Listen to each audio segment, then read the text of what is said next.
एक जो अहम कड़ियां हैं वो आपस में यहां पर जुड़ती हुई दिखाई दे रही हैं और उम्मीद यही की जा रही है ये मामला जल्दी सुलझ जाएगा। फिलहाल आगे बढ़ते हुए खबर पश्चिम बंगाल से जुड़ी हुई कर लेते हैं। 5वें दौर को लेकर सभी दिग्गज मैदान में आज दिखाई दिए, चुनावी रैलियां की जा रही हैं। इसी बीच बड़ी खबर, प्रधानमंत्री नरेंद्र मोदी ने ममता बनर्जी पर हमला बोला, कहा कि दीदी के टोलेबाजों से बंगाल के लोगों को जल्द ही मुक्ति मिलने वाली है।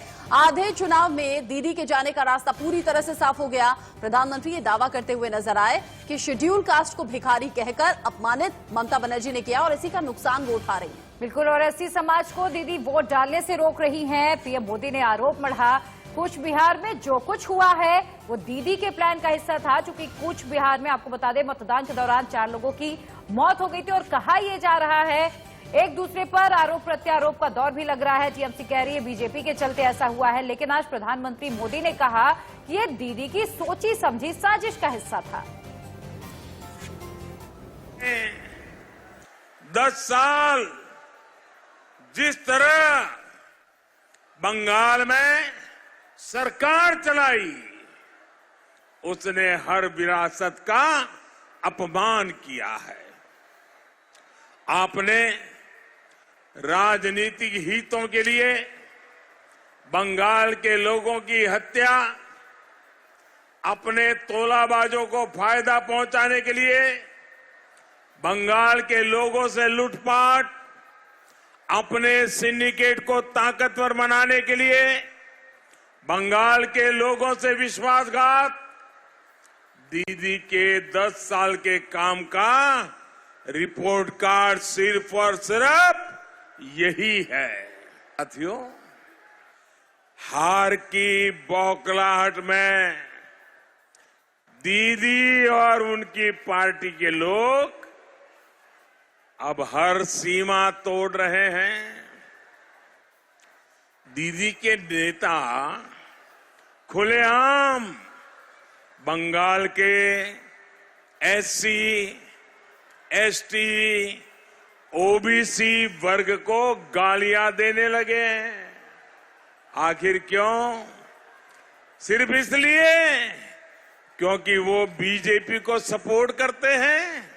आदरणीय दीदी, आपके साथी बंगाल के शेड्यूल कास्ट को भिखारी कहकर अपमान कर सकते हैं, लेकिन हमारे लिए, बीजेपी के लिए उनका मान सम्मान सर्वोपरि है। साथियों, अपनी हार सामने देख अब दीदी ने एक नई रणनीति अपनाई है। दीदी की साजिश है कि शेड्यूल कास्ट, शेड्यूल ट्राइब और ओबीसी किसी को भी वोट ही नहीं डालने दिया जाए। दीदी की साजिश है इन वर्गों के लोगों को वोट डालने से रोकना और अपने गुंडों से छप्पा वोट डलवाना। खुलेआम कहा जा रहा है कि टीएमसी के लोग केंद्रीय वाहिनी का घेराव करेंगे और दीदी के बाकी समर्थक अंदर घुस के छप्पा वोट डालेंगे। चर्चा है कि कूच बिहार में जो हुआ वो दीदी के इसी छप्पा वोट मास्टर प्लान का हिस्सा था। भाइयों और बहनों, श्री श्री हरिचंद ठाकुर जी की कर्मस्थली बनगांव यहां से बहुत दूर नहीं है। अभी कुछ ही दिन पहले जब मैं बांग्लादेश गया था तो ओराकांदी की पवित्र धरती को चरण स्पर्श करने का मुझे सौभाग्य मिला था। और इसी बीच एक और ब्रेकिंग न्यूज आपको बता दें, जलपाईगुड़ी रैली में अमित शाह का ममता बनर्जी पर बड़ा हमला। 200 से ज्यादा सीटों के साथ बीजेपी आ रही है और ममता दीदी डर गई हैं। अमित शाह ने कहा कि उत्तर बंगाल में तो दीदी का खाता भी नहीं खुलेगा। बंगाल में जितना अन्याय हुआ है उतना कहीं नहीं हुआ और इसी का खमियाजा अब ममता दीदी भुगत रही हैं इन चुनाव में। साथ ही कहा कि दीदी के खिलाफ इस बार चुनाव जनता लड़ रही है। जनता अपने साथ हुए दुर्व्यवहार का बदला ले रही है। दीदी के खिलाफ जनता ही चुनाव जीतकर दिखाएगी। जान चाहे हिंदू की चाहे मुसलमान की, मुख्यमंत्री का जी जलना चाहिए या नहीं जलना चाहिए?